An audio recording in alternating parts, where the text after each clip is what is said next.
Hello, ഞാൻ Sherin Davis. Master mutual fund with Holmes സീരീസിൻ്റെ 11ാമത്തെ എപ്പിസോഡിലേക്ക് എല്ലാവരെയും സ്വാഗതം ചെയ്യുന്നു. ഇതിനു മുമ്പ് നമ്മൾ മ്യൂച്വൽ ഫണ്ട്സിൽ NAV അല്ലെങ്കിൽ SIP, STP, SWP ഇവയെക്കുറിച്ചൊക്കെ നമ്മൾ ഏറ്റവും വ്യക്തമായിട്ട് പഠിച്ചുള്ളൂ. അപ്പം ഇന്ന് നമ്മൾ എന്താണ് ആക്റ്റീവ് ഫണ്ട്, അതുപോലെ പാസീവ് ഫണ്ട് എന്താണ്, ഇത് തമ്മിലുള്ള വ്യത്യാസങ്ങൾ എന്തൊക്കെയാണ്, അതുപോലെ എന്തൊക്കെയാണ് ഇൻഡെക്സ് ഫണ്ടുകൾ, എന്താണ് ETFs, അത് എക്സ്ചേഞ്ച് ട്രേഡഡ് ഫണ്ട് എന്തൊക്കെയാണ്, അതിൻ്റെ പ്രത്യേകത എന്തൊക്കെയാണ്, അപ്പോൾ നിങ്ങളുടെ ലക്ഷ്യങ്ങൾ, അതായത് നമ്മളൊരു ഇൻവെസ്റ്റ്മെൻറ്റ് ഒബ്ജക്റ്റിന് ഏറ്റവും ബെസ്റ്റ് ഏത് ഫണ്ടാണ്, അതെങ്ങനെ ചൂസ് ചെയ്യണം, ഇതൊക്കെ നമ്മൾ ഇന്ന് ഡിസ്കസ് ചെയ്യും. അപ്പോൾ നിങ്ങൾ എന്നത്തെയും പോലെ തന്നെ വീഡിയോ സ്കിപ്പ് ചെയ്യരുത്, പൂർണ്ണമായിട്ട് കാണുക. Welcome to the 11th episode of master mutual fund series with homes. ആദ്യമായിട്ട് നമ്മൾ എന്താണ് ആക്റ്റീവ് ഇൻവെസ്റ്റിംഗ് അല്ലെങ്കിൽ പാസീവ് ഇൻവെസ്റ്റിംഗ്, ഇത് തമ്മിലുള്ള ഡിഫറൻസ് എന്താണെന്ന് നമുക്ക് നോക്കാം. ആദ്യം ആക്റ്റീവ് പാസീവ് ഫണ്ടുകളും എന്താണെന്ന് നമുക്കൊന്ന് മനസ്സിലാക്കാം. അതായത് ആക്റ്റീവ് ഫണ്ട് എന്ന് പറയുന്നത് ഇപ്പോൾ ഒരു ഫണ്ട് മാനേജർ, ഒരു മ്യൂച്വൽ ഫണ്ട് ഒരു ഫണ്ട് മാനേജർ, അതായത് അവൻ്റെ ടീമിൻ്റെ കൂടെ മാർക്കറ്റിൻ്റെ ഒരു പെർഫോമൻസ് ഉണ്ടാവും. അതായത് നിഫ്റ്റി അല്ലെങ്കിൽ സെൻസെക്സിൻ്റെ ഒക്കെ ഒരു പെർഫോമൻസ് ഉണ്ടാവും.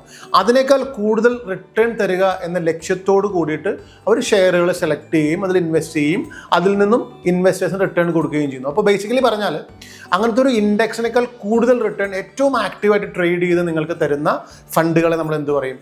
ആക്റ്റീവ് ഫണ്ടുകൾ എന്ന് പറയും. അടുത്തത് പാസീവ് ഫണ്ടുകൾ. എന്താണ് പാസീവ് ഫണ്ടുകൾ എന്ന് പറയുന്നത്? ഇപ്പോൾ ഒരു ഇൻഡെക്സ്, ഇപ്പോൾ നിഫ്റ്റി എന്ന് പറയുന്ന ഒരു ഇൻഡെക്സിനെ ബേസ് ചെയ്തിട്ടുള്ള പാസീവ് ഫണ്ടാണെങ്കിൽ ആ നിഫ്റ്റി എത്ര റിട്ടേൺസ് തരുന്നോ ആ സെയിം റിട്ടേൺസ് ആയിരിക്കും ഒരു പാസീവ് ഫണ്ട് നിങ്ങൾക്ക് തരുന്നത്. അതായത് നിഫ്റ്റി 15% തന്നു കഴിഞ്ഞാൽ ഈ പാസീവ് ഫണ്ട് നിങ്ങൾക്ക് 15% റിട്ടേൺ തരും. അത് മാത്രമേ ഒരു കമ്മിറ്റ്മെൻ്റ് ഉള്ളൂ. പക്ഷേ ആക്റ്റീവ് ഫണ്ടിൽ നിഫ്റ്റി 15 തന്നാൽ ഒരു 20 അല്ലെങ്കിൽ ഒരു 17-18 തരിക എന്നുള്ളതാണ് ആക്റ്റീവ് ഫണ്ട് മാനേജർ ലക്ഷ്യം എന്ന് പറയുന്നത്. അടുത്തൊരു കാറ്റഗറി ഫണ്ട് എന്ന് പറയുന്നത് ഇൻഡെക്സ് ഫണ്ട്. എന്താണ് ഇൻഡെക്സ് ഫണ്ട് എന്ന് പറയുന്നത്? ഇപ്പോൾ ആദ്യം അതായത് ഇൻഡെക്സ് ഫണ്ട് എന്ന് പറയുന്നത് ഒരു മ്യൂച്വൽ ഫണ്ട് തന്നെയാണ്. അതായത് പക്ഷേ അതിൻ്റെ ഒരു ഡിഫറൻസ് എന്ന് പറയുന്നത്, അതായത് ഒരു ഇൻഡെക്സ്, അതായത് ഇപ്പോൾ സെൻസെക്സ് അല്ലെങ്കിൽ നിഫ്റ്റി എന്ന് പറയുന്ന ആ ഇൻഡെക്സിലെ, ഇപ്പോൾ നിഫ്റ്റി ആണെങ്കിൽ അതിലുള്ള 50 സ്റ്റോക്കുകളിൽ ആ ഇൻഡെക്സിൻ്റെ വെയിറ്റേജ് അനുസരിച്ച് തന്നെ ആ സെയിം പ്രപ്പോർഷനേറ്റ് ആയിട്ട് ഓരോ ഷെയറുകളും ഇൻവെസ്റ്റ് ചെയ്തിട്ട് മാനേജ് ചെയ്യുന്ന ഒരു മ്യൂച്വൽ ഫണ്ടിനെ പറയുന്ന പേരാണ് ഇൻഡെക്സ് ഫണ്ട് എന്ന് പറയുന്നത്. എന്തൊക്കെയാണ് അതിൻ്റെ നേട്ടങ്ങൾ എന്ന് പറയുന്നത്? സ്വാഭാവികമായിട്ടും അതിൻ്റെ കുറേ അഡ്വാൻറ്റേജസ് ഉണ്ട് ഇൻഡെക്സ് ഫണ്ടുകൾക്ക്. ആദ്യത്തെ ഒരു നേട്ടം എന്ന് പറയുന്നത് എന്താണ്? അതിൻ്റെ കോസ്റ്റ്. അതായത് മ്യൂച്വൽ ഫണ്ടിൽ സാധാരണ നമുക്കൊരു കോസ്റ്റ് വരുമല്ലോ, അതിൻ്റെ ഫണ്ട് മാനേജ്മെൻറ്റ് ചാർജ് വരും. അപ്പോൾ ഈ ഇൻഡെക്സ് ഫണ്ടിൻ്റെ ഒരു ഗുണം എന്ന് പറയുന്നത്, നമുക്കതിൽ കോസ്റ്റ് സാധാരണ ഒരു ആക്റ്റീവ് ഫണ്ടിൻ്റെയോ അല്ലെങ്കിൽ ഒരു പാസീവ് ഫണ്ട് അങ്ങനെ കാൽക്കുലേറ്റ് ചെയ്യുമ്പോൾ ആക്റ്റീവ് ഫണ്ടിനെ ബേസ് ചെയ്ത് വെച്ച് നോക്കുമ്പോൾ അതിന് കോസ്റ്റ് കുറവായിരിക്കും ഈ പറഞ്ഞ ഇൻഡെക്സ് ഫണ്ടിന്. രണ്ടാമത്തെ ഒരു എന്താണ് അതിൻ്റെ ഒരു അഡ്വാൻറ്റേജ് എന്ന് പറയുന്നത്? അതായത് ഇൻഡെക്സിൻ്റെ പെർഫോമൻസിനോട് ഏകദേശം സാമ്യമുള്ള പെർഫോമൻസ് ആയതുകൊണ്ട് നമുക്ക് ഏറെക്കുറെ അതിൻ്റെ റിട്ടേൺസ് നമുക്കൊന്ന് പ്രഡിക്റ്റ് ചെയ്യാനായിട്ടൊക്കെ നമുക്ക് പറ്റും. അപ്പോൾ ഒരു റിട്ടേൺസ്, ഒരു എക്സ്പെക്റ്റഡ് റിട്ടേൺസൊക്കെ നമുക്ക് കുറച്ചും കൂടെ നന്നായിട്ട് ഒന്ന് മനസ്സിലാക്കാനൊക്കെ ആയിട്ട് ഇൻഡെക്സ് ഫണ്ടുകൾക്ക് സാധിക്കും. അടുത്തെന്ന് പറയുന്നത് ഡൈവേഴ്സിഫിക്കേഷൻ. അതായത് ഇൻഡെക്സ് എന്ന് പറയുന്നത് ഹൈലി ഡൈവേഴ്സിഫൈഡ് ആണല്ലോ. അതായത് ഈ ഏറ്റവും ബെസ്റ്റായിട്ട് പെർഫോം ചെയ്യുന്ന എല്ലാ സെക്ടറുകളും ഏറ്റവും നല്ല കമ്പനികളും, അതാണ് ഇൻഡെക്സിൻ്റെ ഡൈവേഴ്സിഫിക്കേഷൻ. അപ്പോൾ ആ സെയിം ഡൈവേഴ്സിഫിക്കേഷൻ തന്നെ നമുക്ക് ഒരു ഇൻഡെക്സ് ഫണ്ടിലും നമുക്ക് കിട്ടും. പക്ഷേ നമ്മൾ മനസ്സിലാക്കേണ്ടത് ഇൻഡെക്സ് ഫണ്ടിന് കുറേ നേട്ടങ്ങളുണ്ട്, അതുപോലെ തന്നെ അതിന് കുറേ ഡ്രോബാക്സും ഉണ്ട്.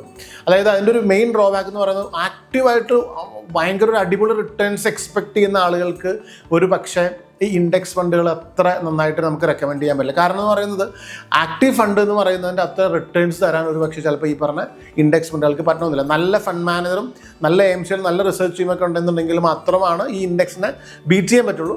പക്ഷേ ചില സമയങ്ങളിൽ ഈ ആക്റ്റീവ് ഫണ്ടുകൾ അത്ര പെർഫോം ചെയ്യാനായിട്ട് ഒരു പക്ഷേ ചിലപ്പോൾ ഈ പറഞ്ഞ പാസീവ് ആയിട്ടുള്ള അല്ലെങ്കിൽ ഈ ഇൻഡെക്സ് ഫണ്ടുകൾക്ക് ഒരു പക്ഷേ ഒരു സംഭവിക്കണമെന്നില്ല. അപ്പോൾ അതാണ് ഒരു മെയിൻ ഡിഫറൻസ് എന്ന് പറയുന്നത്, അല്ലെങ്കിൽ ഒരു ദോഷം എന്ന് പറയുന്നത്. പിന്നെ ഈ മാർക്കറ്റ് ക്രാഷ് ആവുന്നൊരു സമയത്ത് അടുത്തൊരു മെയിൻ ആയിട്ടുള്ളൊരു പ്രശ്നം എന്ന് പറയുന്നത്, ഈ മാർക്കറ്റ് ക്രാഷ് ആവുന്ന സമയത്ത് എന്ന് പറഞ്ഞാൽ നിങ്ങളുടെ ഫണ്ടിൻ്റെ വാല്യൂ എന്ന് പറയുന്നത് ഈ ഇൻഡെക്സിൻ്റെ പോലെ തന്നെ എന്ത് ചെയ്യും? കുറഞ്ഞു വരികയുള്ളൂ. അപ്പോൾ ആ കുറച്ചും കൂടെ ഒരു ലോ കോസ്റ്റ് അല്ലെങ്കിൽ ലോ റിസ്ക് എന്ന് പറയുന്ന ഒരു ഓപ്ഷനായിട്ട് വേണമെങ്കിൽ നിങ്ങൾക്ക് എന്ത് ചെയ്യാം? ഈ ഇൻഡെക്സ് ഫണ്ട് നമുക്ക് ചൂസ് ചെയ്യാനായിട്ട് പറ്റും.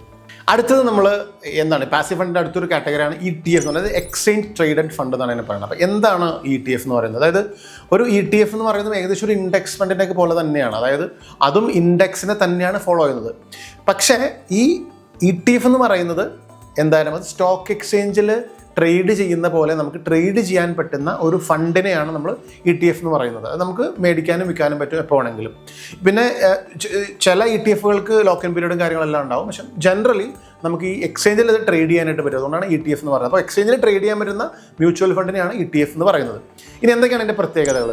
അതിൻ്റെ ഒരു ലിക്വിഡിറ്റി എന്ന് പറയുന്നത് നമ്മൾ ഒരു മ്യൂച്വൽ ഫണ്ട് ഇൻവെസ്റ്റ് ചെയ്തതുമായി എന്താണ് അതിന് റിഡംഷൻസ് എന്ന് പറയുന്നത് നമ്മൾ നമ്മുടെ യൂണിറ്റ്സ് AMC തിരിച്ചു മേടിച്ചിട്ട് നമുക്ക് AMC ആണ് പൈസ തരുന്നത്. പക്ഷെ എന്നാൽ ETF-ൻ്റെ കാര്യത്തിൽ ഈ സ്റ്റോക്ക് മാർക്കറ്റിൽ നമുക്ക് വിൽക്കുകയും വാങ്ങുകയും നമുക്ക് ചെയ്യാനായിട്ട് പറ്റും. അതാണ് ഒരു അഡ്വാൻറ്റേജ്. അപ്പോൾ ലിക്വിഡിറ്റി നമുക്ക് മാർക്കറ്റിൽ ട്രേഡ് ചെയ്തിട്ടായിരിക്കും നമ്മൾ എടുക്കേണ്ടത്.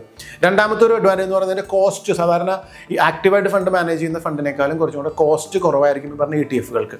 പിന്നെ നമുക്ക് വളരെ ഫ്ലെക്സിബിലിറ്റി ഉള്ള ഒരു കാറ്റഗറി ഫണ്ടാണ് ETF എന്ന് പറഞ്ഞാൽ. നമുക്ക് ഗോൾഡ് ETF അല്ലെങ്കിൽ Nifty 50 ETF, ഇൻഡെക്സ് ETF, അങ്ങനെയുള്ള ഒരുപാട് ഓപ്ഷൻസ് ഈ പറഞ്ഞ നമ്മുടെ പാസീവായിട്ടുള്ള ETF-കൾ നമുക്കുണ്ട്. ഇതൊക്കെയാണ് ജനറലി അതിൻ്റെ ഗുണങ്ങൾ എന്ന് പറയുന്നത്. ഇനി എന്താണ് ETF-ൻ്റെ ഒക്കെ ഡ്രോബാക്സ് എന്താണ്? അതായത് നമ്മൾ ETF മേടിക്കുമ്പോൾ ETF-ൻ്റെ ഫണ്ട് മാനേജ്മെൻറ്റ് ചാർജും കാര്യങ്ങളും കുറവാണെങ്കിലും ETF എക്സ്ചേഞ്ചിൽ വാങ്ങുകയും വിൽക്കുകയും ചെയ്യുന്ന സമയത്ത് ബ്രോക്കർക്ക് ഒരു ഫീസ് നമ്മൾ കൊടുക്കേണ്ടി വരും. ബ്രോക്കറേജ് നമുക്ക് വരും. പിന്നെ അത് മാത്രമല്ല അതിൻ്റെ ഡിമാറ്റ് അക്കൗണ്ട് നമുക്ക് നിർബന്ധമായിട്ട് ഉണ്ടാവണം ETFs മേടിക്കണമെന്നുണ്ടെങ്കിൽ. കാരണം ഈ ഡിമാറ്റ് അക്കൗണ്ടിലാണ് അത് ഹോൾഡ് ചെയ്യും വാങ്ങുകയും വിൽക്കുകയും ചെയ്യുന്നത്. അപ്പോൾ ETF-കൾ ഇനീഷ്യലി ഇൻവെസ്റ്റ് ചെയ്യുന്ന ഒരു ബിഗിനേഴ്സിനെ സംബന്ധിച്ച് ചിലപ്പോൾ ഒരു കോംപ്ലക്സ് ആയിട്ട് ചിലപ്പോൾ ഒരു പക്ഷേ തോന്നിയേക്കാം.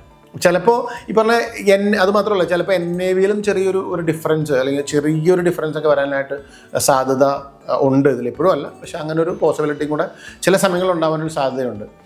ETF, അതായത് ശരിക്കും ETF-കൾ എന്ന് പറയുന്നത് ഈ ആക്റ്റീവായിട്ട് ഇൻവെസ്റ്റ് ചെയ്യുന്ന ആളുകളെ സംബന്ധിച്ച് ETF എന്ന് പറയുന്നത് അത്ര ഒരു നല്ല ഓപ്ഷൻ അല്ല. പക്ഷേ ഒരു പാസീവായിട്ട് നമുക്കൊരു ഇൻഡെക്സിനെ ഫോളോ ചെയ്തിട്ട് ഒരു സേഫ് റിട്ടേൺ കിട്ടുന്ന ആളുകൾക്കായിരിക്കും കുറച്ചും കൂടെ ഈ പറഞ്ഞ പാസീവ് ഫണ്ടുകൾ, പ്രത്യേകിച്ച് ETF-കളെ കുറച്ച് നന്നായിട്ട് വരിക. ഇനി നമ്മൾ പൊതുവായിട്ട് മനസ്സിലാക്കേണ്ട ഒരു കാര്യം എന്ന് പറഞ്ഞാൽ ഈ ആക്റ്റീവ് ഫണ്ടും പാസീവ് ഫണ്ട് രണ്ട് ഫണ്ടുകളാണല്ലേ. ഇതിൻ്റെ എന്താണ് ബേസിക്കായിട്ട് ഇവ രണ്ടും തമ്മിലുള്ള വ്യത്യാസം നമുക്കൊന്ന് കമ്പയർ ചെയ്യാം. ഒന്നാമത്തെ ഒരു പെർഫോമൻസിൽ ഉണ്ടാകുന്ന ഡിഫറൻസ് എന്താണെന്നുള്ളതാണ്. അതായത് ആക്റ്റീവ് ഫണ്ടുകൾ എന്താ ചെയ്യുന്നത്, അതിൻ്റെ ഒരു ബെഞ്ച് മാർക്ക് ഇൻഡെക്സ് ഉണ്ടാവും, നിഫ്റ്റി അല്ലെങ്കിൽ സെൻസെക്സ്.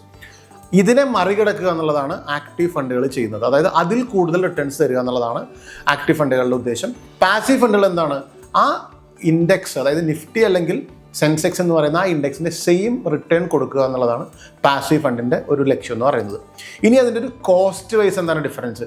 ആക്റ്റീവ് ഫണ്ടുകൾക്ക് സാധാരണ കോസ്റ്റ് കുറച്ച് കൂടുതലായിരിക്കും. കാരണം അതിലൊരു ആക്റ്റീവ് ഫണ്ട് മാനേജർ ഉണ്ടാവും, റിസർച്ച് ടീം ഉണ്ടാവും, അങ്ങനെയുള്ളൊരു കുറച്ചും കൂടെ എക്സ്പെൻസ് വേണ്ടി വരുന്നതുകൊണ്ട് അതിന് കോസ്റ്റ് കൂടുതലായിരിക്കും. പാസീവ് ഫണ്ടിനാണെങ്കിൽ നമുക്ക് കോസ്റ്റ് കുറച്ച് കമ്പാരിറ്റീവ്ലി കുറച്ച് കുറവായിരിക്കും. ഇനി റിസ്കിൻ്റെ ഒരു കാറ്റഗറി വെച്ച് നോക്കുമ്പോൾ എന്താണ്, ആക്റ്റീവ് ഫണ്ടുകൾ എന്ന് പറയുന്നത് ഫണ്ട് മാനേജറിൻ്റെ ഒരു ഡിസിഷനെയും അയാളുടെ ഒരു കപ്പാസിറ്റീനെയും അയാളുടെ ഒരു ടാലൻറ്റിനെയൊക്കെ ബേസ് ചെയ്തിട്ടായിരിക്കും റിട്ടേൺസ് വരുന്നത്. അപ്പോൾ സ്വാഭാവികമായിട്ട് ഒരു ആക്റ്റീവായിട്ട് ട്രേഡ് ചെയ്യുന്ന ഒരു ഇതായതുകൊണ്ട് മോശം ഫണ്ട് മാനേജറോ മോശം തീരുമാനമോ ആണെന്നുണ്ടെങ്കിൽ റിസ്ക് ഉണ്ടാവും. ചിലപ്പോൾ ഒരു പക്ഷേ ഇൻഡെക്സിൻ്റെ അത്ര റിട്ടേൺസ് തരണമെന്ന് നിർബന്ധമില്ല, ചിലപ്പോൾ താഴേക്ക് പോകും. പക്ഷേ നന്നായിട്ട് വന്നാൽ എന്താണ്, നല്ല റിട്ടേൺസ്. അപ്പോൾ റിസ്ക് താരതമ്യേന കൂടുതൽ ആക്റ്റീവ് ഫണ്ടുകൾക്കായിരിക്കും. പാസീവ് ഫണ്ടുകൾക്ക് സാധാരണ വേറെ മാർക്കറ്റിൻ്റെ ഇൻഡെക്സിനെ ബേസ് ചെയ്ത് റിട്ടേൺ ആയതുകൊണ്ട് ഈ ഫണ്ട് മാനേജർക്ക് വലിയ സ്പെസിഫിക് ആയിട്ട് റോളുകളില്ല. കാരണം ആ വെയിറ്റേജ് അഡ്ജസ്റ്റ് ചെയ്തിട്ട് ഇൻവെസ്റ്റ് ചെയ്ത് കഴിഞ്ഞാൽ പിന്നെ വെറുതെ ഇരിക്കുക എന്നുള്ളതാണ്. അപ്പോൾ ആ പാസീവ് ഫണ്ടുകൾക്ക് റിസ്ക് കമ്പയർ ചെയ്യുമ്പോൾ ശരിക്കും പറഞ്ഞാൽ റിസ്ക് കുറവായിരിക്കും പാസീവ് ഫണ്ടുകൾക്ക്. അടുത്തൊരു പ്രധാനപ്പെട്ട കാര്യം എന്ന് പറയുന്നത് ഈ ആക്റ്റീവ് പാസീവ് ഫണ്ടുകൾ തിരഞ്ഞെടുക്കുന്ന സമയത്ത് നമ്മുടെ ഇൻവെസ്റ്ററെ സംബന്ധിച്ച്, അതായത് ഇൻവെസ്റ്റ് ചെയ്യാൻ പോകുന്ന നിങ്ങളെ സംബന്ധിച്ചുള്ള നിങ്ങൾക്ക് പണി കൂടുതൽ, നിങ്ങളുടെ ഒരു ഹോംവർക്ക് കൂടുതൽ എന്ന് പറയുന്നത് എന്തിനാണെന്നുള്ളതും നമുക്കൊന്ന് കമ്പയർ ചെയ്യാം. അതായത് ആക്റ്റീവ് ഫണ്ട് എന്ന് പറയുമ്പോൾ, അതായത് ഒരു ഫണ്ട് മാനേജറെ നമ്മൾ എന്ത് ചെയ്യണം, അതായത് അതിൻ്റെ ട്രാക്ക് റെക്കോർഡുകൾ, അതിൻ്റെ പാസ്റ്റ് പെർഫോമൻസ്, ഇതൊക്കെ നമ്മൾ ചെക്ക് ചെയ്യണം. അതായത് ഫണ്ട് മാനേജർ അതിൻ്റെ മുൻപ് എങ്ങനെയൊക്കെ നന്നായിട്ട് പെർഫോം ചെയ്തിട്ടുണ്ട്, ആ ഫണ്ട് മാനേജർ എഫിഷ്യൻസി എന്നതൊക്കെ നമ്മൾ ഇൻഡിവിജ്വലി നമ്മൾ എന്ത് ചെയ്യണം, നമ്മൾ റിസർച്ച് ചെയ്ത് അന്വേഷിച്ച് കണ്ടുപിടിക്കുകയും ചെയ്യണം. എന്നാൽ മാത്രമേ നമുക്ക് ഈ ആക്റ്റീവ് ഫണ്ടിൽ നല്ല റിട്ടേൺസ് തരാൻ പറ്റുള്ളൂ. പക്ഷെ എന്നാൽ പാസീവ് ഫണ്ട് എന്താണ്, വളരെ സിമ്പിളാണല്ലേ. അതായത് ഇൻഡെക്സിൻ്റെ റിട്ടേൺസ് കൊടുത്തിട്ടുണ്ടോ എന്നുള്ളത് മാത്രം നോക്കിയാൽ മതി. അങ്ങനെയാണെങ്കിൽ നമുക്ക് പാസീവ് ഫണ്ട് കുറച്ചും കൂടെ ഈസി ആയിട്ട് നമുക്ക് തിരഞ്ഞെടുക്കാൻ പറ്റും. അപ്പോൾ ഒരു ഇൻവെസ്റ്ററെ സംബന്ധിച്ച് എഫേർട്ട് കൂടുതൽ ഒരു ആക്റ്റീവ് ഫണ്ട് തിരഞ്ഞെടുക്കാനാണ്, എഫേർട്ട് കുറവ് ഒരു പാസീവ് ഫണ്ട് തിരഞ്ഞെടുക്കാനായിരിക്കും.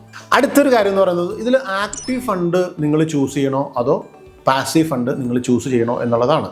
അതായത് ആക്റ്റീവ് ഫണ്ട് ആണ് നിങ്ങൾ തിരഞ്ഞെടുക്കുന്നത് എങ്കിൽ, അതായത് ഈ പറഞ്ഞ ഒരു ഫണ്ട് മാനേജറിലുള്ള ഒരു കോൺഫിഡൻസ്, അതായത് വളരെ ഡൈവേഴ്സിഫൈഡ് ആയിട്ടുള്ള എല്ലാ കാറ്റഗറി ഓഫ് ചെറിയ സ്റ്റോക്കുകൾ, വലിയ സ്റ്റോക്കുകൾ, ഇങ്ങനെയുള്ള എല്ലാത്തിലും ഇൻവെസ്റ്റ്മെൻറ്റ് ചെയ്ത് നല്ല റിട്ടേൺസ് ഉണ്ടാക്കാനായിട്ടുള്ള അങ്ങനത്തെ ഒരു കാറ്റഗറി ഓഫ് ആറ്റിറ്റ്യൂഡും അങ്ങനത്തെ ഒരു ഇൻട്രസ്റ്റും ഒക്കെ ഉള്ള ആളുകൾക്ക് എന്ത് ചെയ്യാം, ഒരു ആക്റ്റീവ് ഫണ്ട് തിരഞ്ഞെടുക്കുന്നതായിരിക്കും നല്ലത്. പിന്നെ അത് മാത്രമല്ല, കൂടുതൽ റിസ്ക് എടുക്കാം, കുറച്ച് നല്ല ഫീസ് കൊടുത്താലും എനിക്ക് കൂടുതൽ റിട്ടേൺ വേണം, ഇങ്ങനെയൊക്കെ ഉള്ളൊരു ആറ്റിറ്റ്യൂഡുള്ള ആളുകൾക്കും ഈ പറഞ്ഞ ആക്റ്റീവ് ഫണ്ടുകളായിരിക്കും നല്ലത്.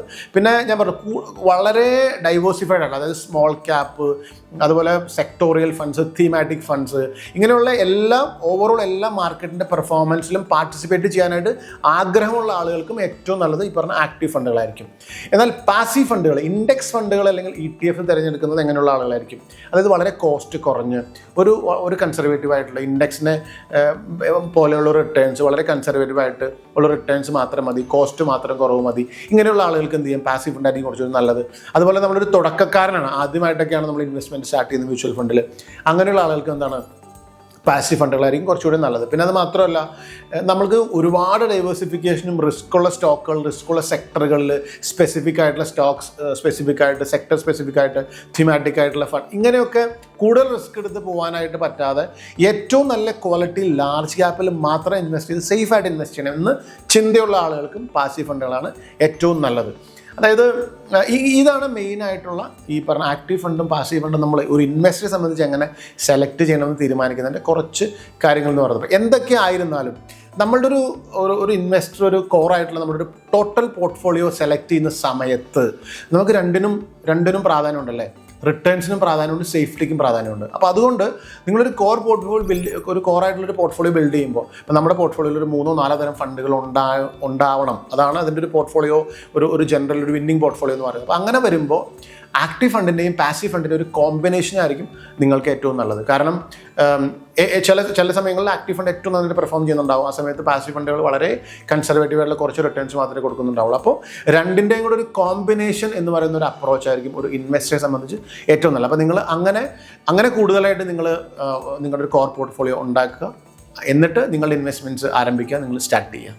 V are here to create investment winners. Thank U.